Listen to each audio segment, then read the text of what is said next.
Another big role of the pelvic floor, which sometimes is overlooked, is enjoyable penetration or enjoyable intercourse. So something that I want to talk about today is how our pelvic floor is very responsible for pleasure as well as orgasm. What happens is during an orgasm, our pelvic floor contracts and relax, contracts and relax, contracts and relax. So if we have a pelvic floor that is too tight or that is always on, you can imagine that not much contract and relax is going to be going on, and therefore you'd have a less pleasurable orgasm or an inability to reach orgasm. And if you have a pelvic floor that's too weak and too loose, that doesn't have that ability to contract, we also might not be able to reach orgasm.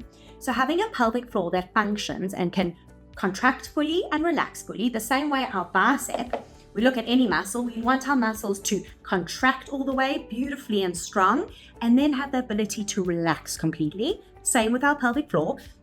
We need contract, relax, contract, relax, contract, relax to have pleasure. The other important role that our pelvic floor holds during intercourse is that it allows for our clitoris, which is the pleasure organ in females, to go from this size, which is quite small. Firstly, many people think the clitoris is only that tiny little piece that you see externally, but it's actually a big organ internally. And when we are aroused, our clitoris expands and becomes this.